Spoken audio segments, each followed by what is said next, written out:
Hello, this is Janelle Bruland. Welcome to the Intentional Leadership Podcast. In this podcast series lately, we've been talking about career burnout and how to prevent it. And improving my health was one of the critical decisions that I made in order to prevent career burnout. And so we've been talking about three components of optimum health over the last few episodes, the first being nutrition, the second exercise, and today we're going to talk about the third component of optimum health, which is sleep. And I'm especially excited to talk about this one because sleep was one that was elusive for me for a long time, and now I've corrected it and really improved my health in this area. And joining me today is my husband Graham, an executive coach as well. Well, thanks for having me. And yes, her sleep caused me to not sleep well. So I like her sleeping a whole lot better than her not sleeping. So thank you. Thanks for having me. Yeah, you bet. Awesome. So let's start with, why is sleep important? Well, first of all, when I found that I wasn't sleeping, I was dragging through the days and it wasn't a lot of fun. And I found like I didn't have a lot of energy. I'd have that 3 o'clock slump. I had foggy brain, just a number of things that wasn't working well. And when I'm not sleeping well, nothing was going well. And I'm sure some of you can relate to that. So I began to do some research on sleep and finding out why it's important. And the National Institute of Health tells us in the research on brain basics is sleep is such an important part of your daily routine, and it takes about 1/3 of our time doing it, and quality sleep is just as important as having food and water. It's a basic survival need. And without sleep, you can't form or maintain pathways in your brain that let you learn and create new memories. And it's also harder to concentrate and respond, which is some of the symptoms that I was having. Yeah, no, you struggled. Every night you'd come to bed, you'd lay there and you would, and then finally fall asleep. And then in the middle of the night, 3 o'clock, boom, you're awake. And so I would hear that, and it was hard. It was hard to watch. So tell us about how that struggle was for you.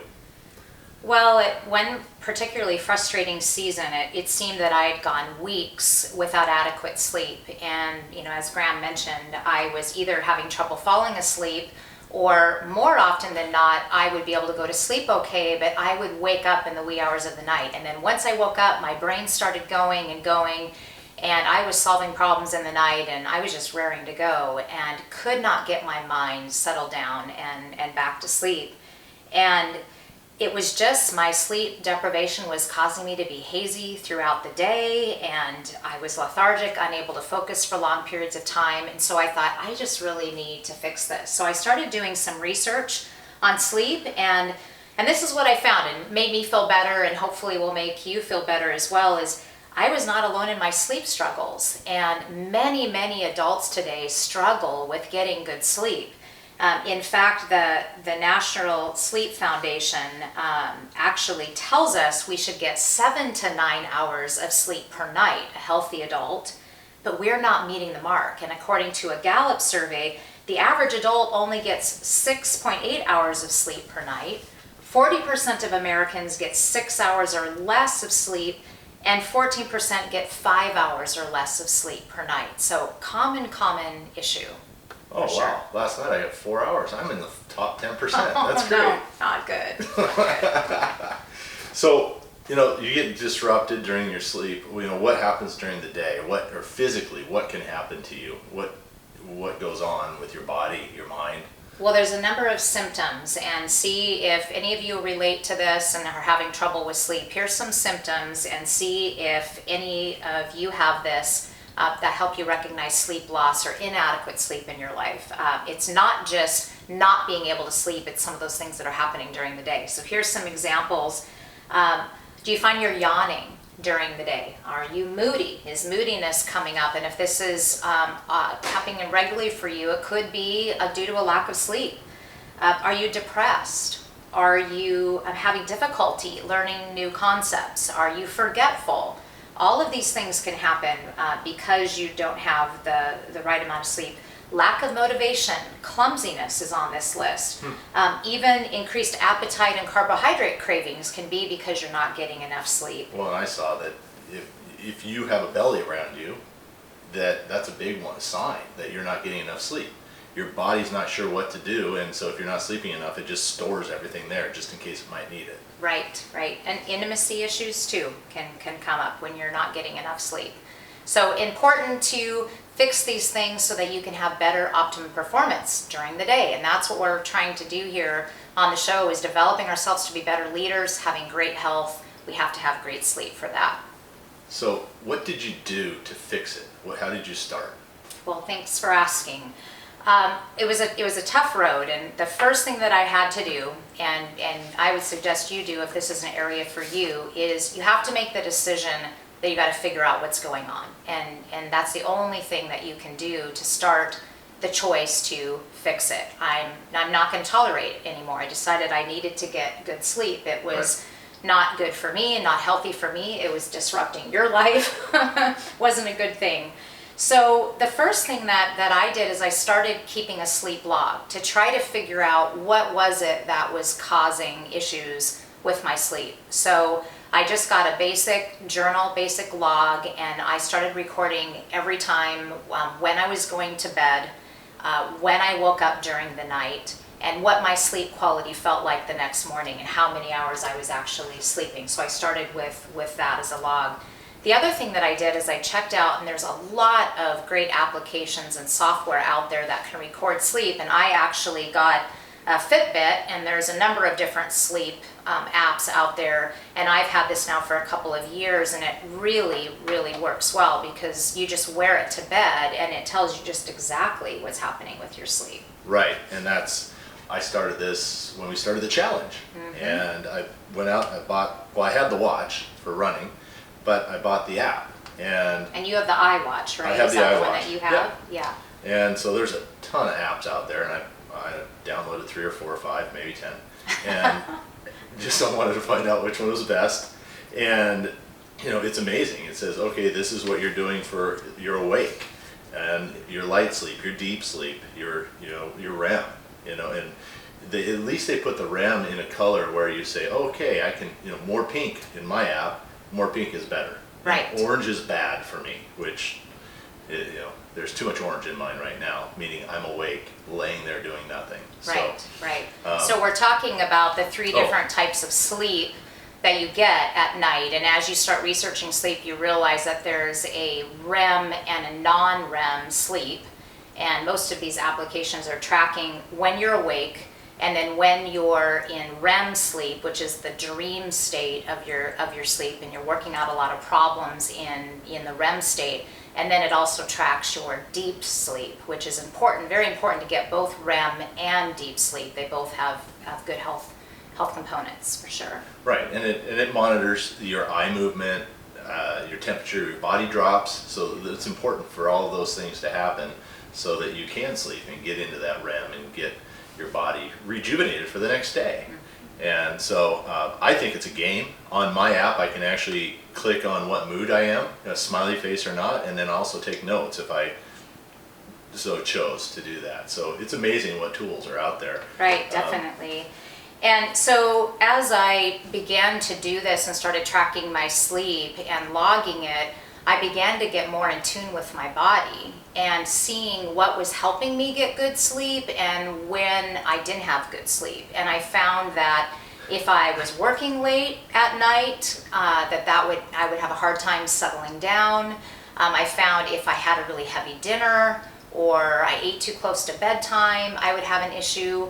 Wine was sometimes a trigger for me. Sometimes a glass of wine sounded good right before bed, but it tended to be when I would have wine before I went to bed that would be a more restless night.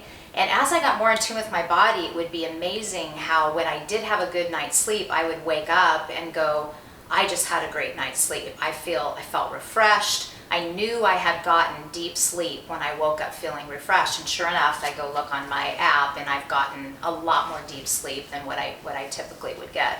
So that would really help.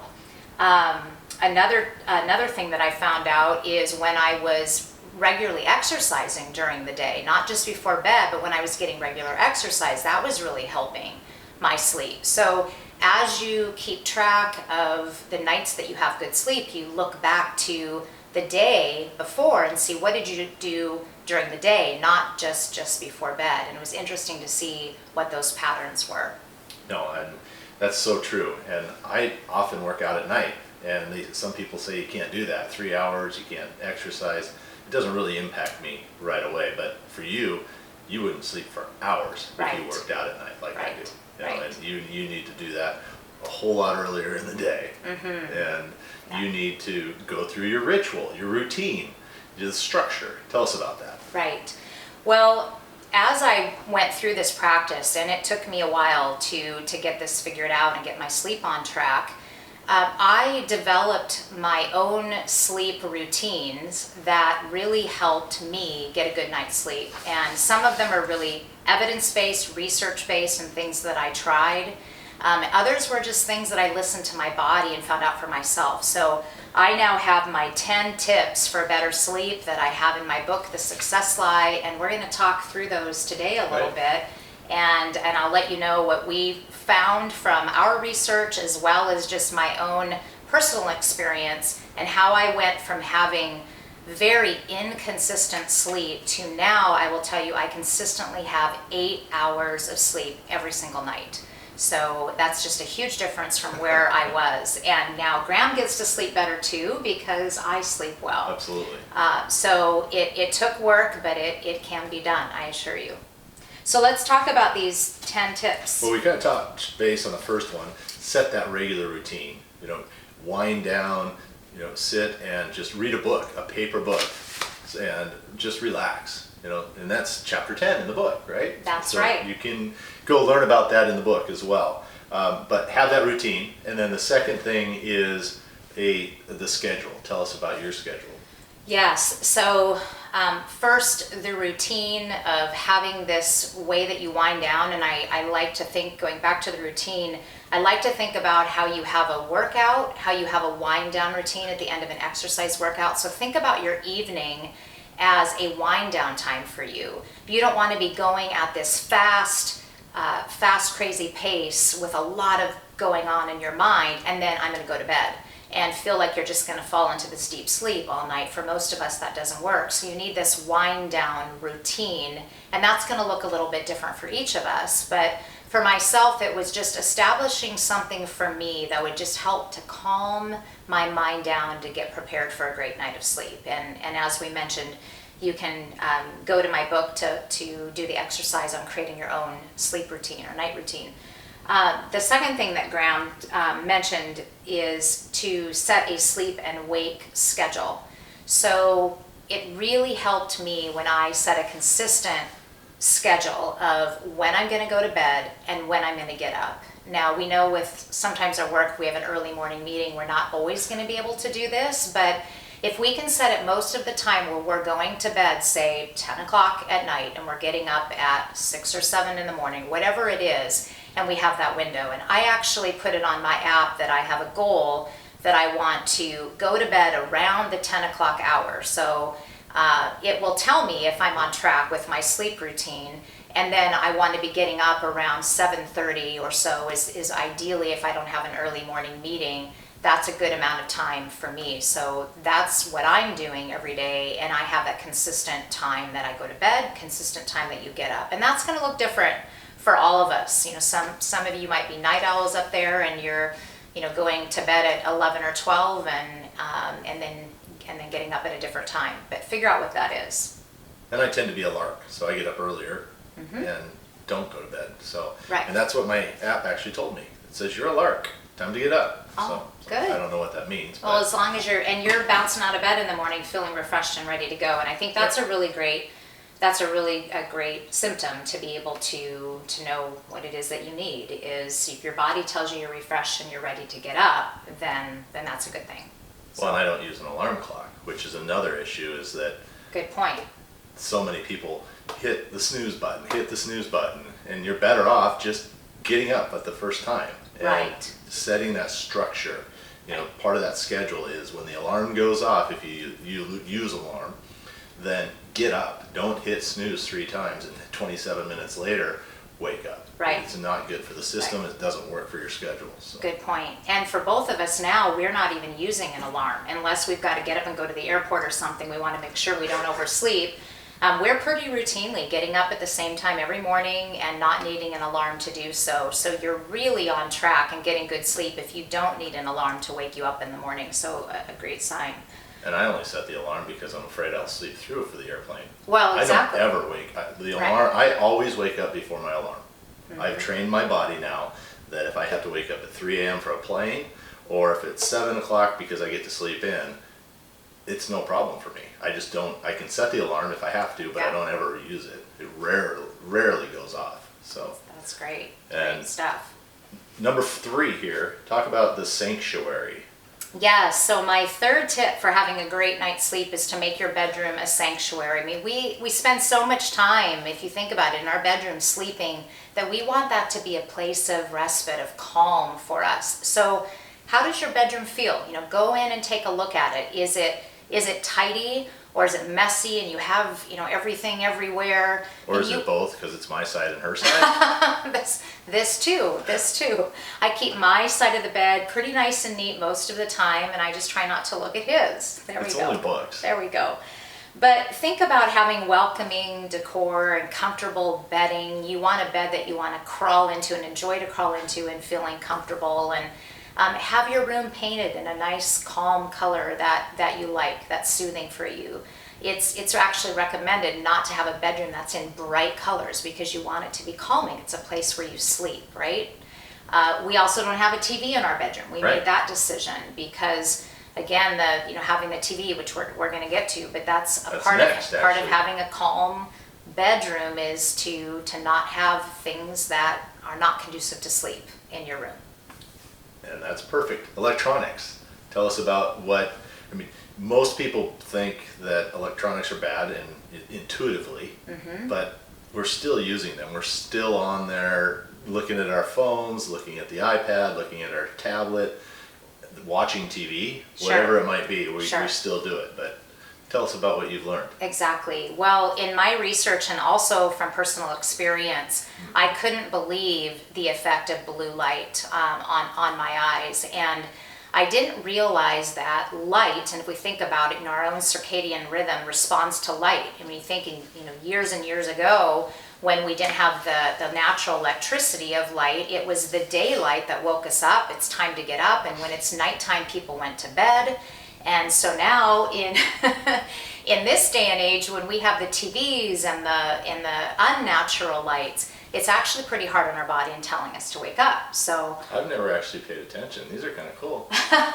So what Graham is trying on for you today, and he's got the really fancy ones, and mine aren't as fancy, but they're both hers. So actually Well, go ahead and put them on for us. Go ahead and put them on. So these are actually blue light glasses that we now have, and Graham's actually blocks out more blue light than the pair that I have on right now. But it's recommended, all the blue light that we get from our computers during the day, I'm actually wearing these during the day, and it's helping my ability to sleep at night. But the recommendation as far as electronics is that blue light effect just keeps your brain firing. It keeps it firing. So, we've covered electronics, sanctuary. What is tip number 5?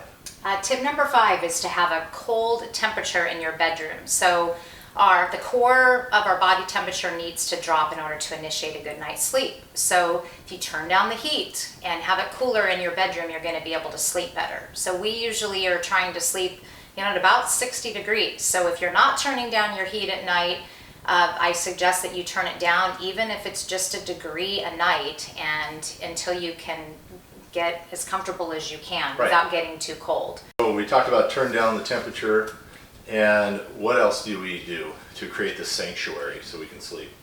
So a couple more things which really have to do with the room that you're sleeping in is tip number 6 and 7 are block out the light and block out the sound. So if your room has any lights on in it that could be distracting, and it could be a light from a TV if you're traveling, or your alarm clock, as much as possible, eliminate the lights and keep your room dark. We actually got blackout blinds in our place, and so that's made a huge difference to being able to sleep is putting those blackout blinds down.